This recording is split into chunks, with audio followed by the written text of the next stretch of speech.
नमस्कार दोस्तों, Sharma dairy farm और मैं आपका भाई अनिल शर्मा आज फिर से एक वीडियो का प्रयास आप लोगों की सेवा में। टाइटल रहेगा आप भी कर सकते हैं अच्छी क्वालिटी की जोटी अपने फार्म पर यानी अपने घर पर तैयार।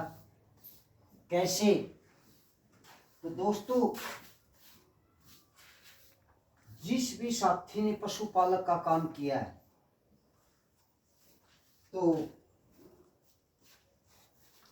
उसने मेहनत की है। ऐसा नहीं है कि अच्छी अच्छी ब्रीड की जो जोटियां हैं, गायें हैं, भैंस हैं, कटड़ी हैं, कटड़े हैं, वो कोई मशीनों से बनते हैं, ऐसा नहीं है। No possible.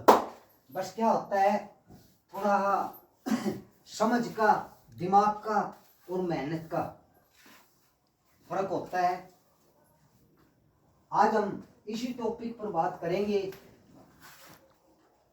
कि कैसे हम अपने फार्म पर, अपने घर पर अच्छी क्वालिटी की, अच्छी ब्रीड की भैंस तैयार करें, गाय तैयार करें।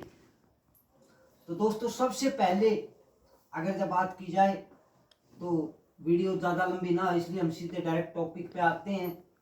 सबसे पहले जब भी हम अपनी भैंस को या गाय को क्रॉस कराएं तो अच्छी ब्रीड का जोटा या सांड बुल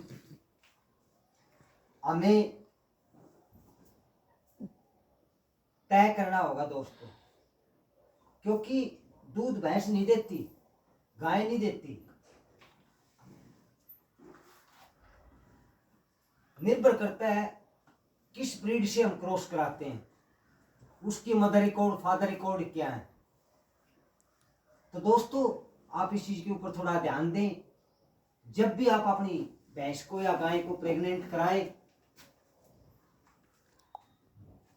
तो अच्छा, जिसका मदर का, फादर का रिकॉर्ड हो, उसी का सीमन आप यूज करें,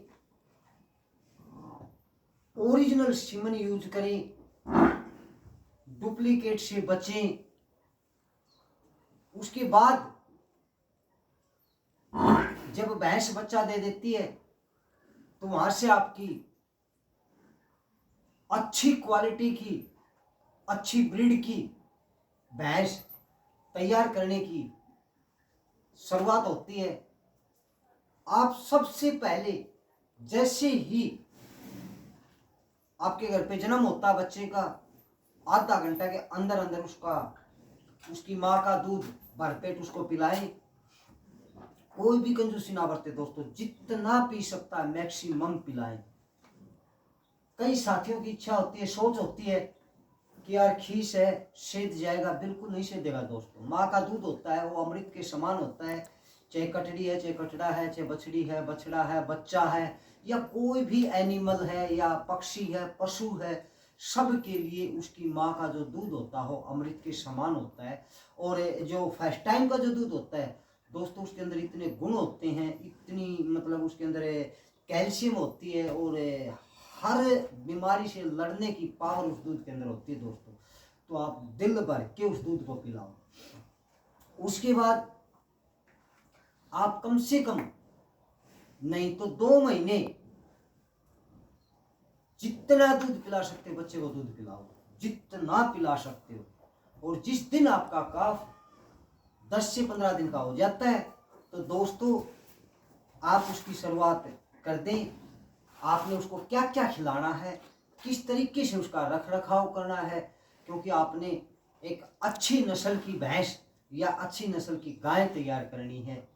तो दोस्तों, जिस दिन आपका काफ 10 दिन का हो जाता है, आप उसके लिए आड़म पंसारी की दुकान से बिल्कुल आसानी से आपको मिल जाएगी। हर जगह मिलती है और ये बहुत ज़्यादा महंगी नहीं होती।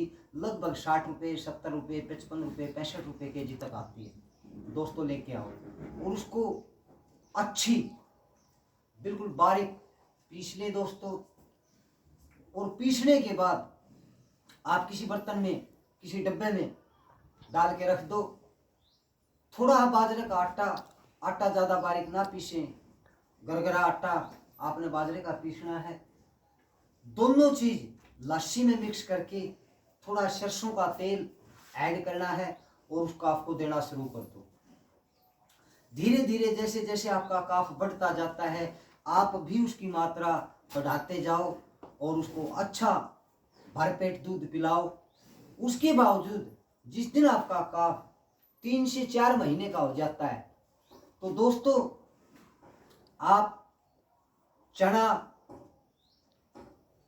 आपका बाजरा, आपका सोयाबीन और मूंग, मोठ, मेथी, मक्का, दोस्तों इन सभी चीज़ों का मिश्रण मिक्स कर लें और उसको गरगरा गरगरा पीस के ऐसे ही लस्सी में घोल के तेल की मात्रा थोड़ी ही बढ़ा लें।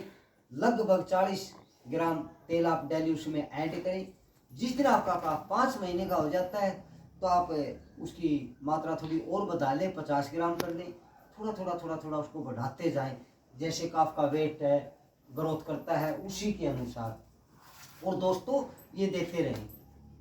जब आप काफ को दूध से हटा देते हैं 4 महीने बाद, 5 महीने बाद, 6 महीने बाद, जितना आप पिला सकते हैं, उसके बाद जब आप हटा सकते हैं तो वहां पे क्या करो, काफ को भरपेट दाना दो, सूखा चारा दो, हरा चारा दो और साथ में एक चीज और ऐड करो, आपका सोयाबीन, चना, मूंग और मोठ, चारों चीज 250 ग्राम, 250 ग्राम चना लो, 250 ग्राम सोयाबीन, 250 ग्राम मूंग और 250 ग्राम मोठ, सभी को जो बोरी होती है, बारदान, बारदान भी कई जगह बोलते हैं, बोरी भी कई जगह बोलते हैं, जिसमें बिंदोला आता है। एक तो प्लास्टिक का होता है और एक बारदान टाइप में होता है जिसको बोरी बोल देते हैं या बारदान भी बोल देते हैं। उस बोरी के अंदर डाल के और आधा घंटा पानी में रखें। पानी में रखने के बाद आधा घंटा जैसे ही आपका होता है तो उसको पानी से निकाल दें दोस्तों।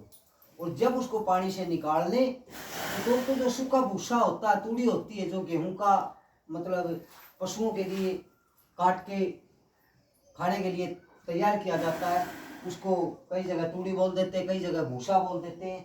उसके अंदर उसको बारदान के अंदर जो मान लें आपका मूंग, मोठ, चना, सोयाबीन है उसको दबा दें और जस्ट 12 घंटे उसी के अंदर रहने दें।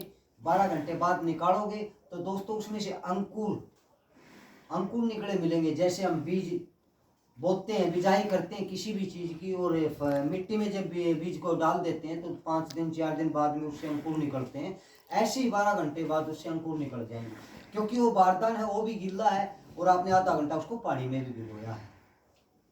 ऐसी अवस्था में उसको वहां से निकालें और निकालने के बाद थोड़ा थोड़ा उसकी कुटाई करें, अड़की कुटाई कर दे, कोई ज़्यादा कुटने की जरूरत नहीं, क्योंकि अंकुर निकल चुके।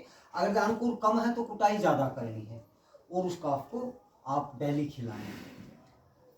फिर आपका काफ का और वेट ग्रोथ करेगा, हाइट ग्रोथ करेगी, तो आप थोड़ी मात्रा और बढ़ा लें और इसको मैक्सिमम आधा केजी तक लेके जाना, यानी 500 ग्राम चना, 500 ग्राम सोयाबीन और 500 ग्राम मूंग और 500 ग्राम मोठ, इससे ज़्यादा नहीं लेके जाना है।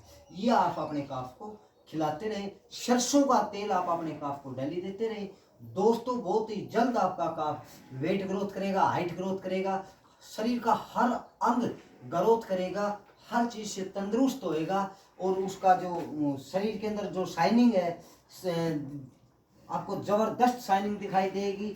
और दोस्तों आपका काफ बहुत ही शॉर्ट टाइम में तैयार होएगा और बहुत ही अच्छा रिजल्ट आपको देगा। तो दोस्तों आपने वीडियो अच्छी लगी तो लाइक करें, कमेंट करें और अपने जितने भी यारे प्यारे रिश्तेदार पशुपालक का काम करते हैं वहाँ तक शेयर करें। थैंक यू दोस्तों, फिर मिलते हैं नेक्स्ट वीडियो में। राम राम।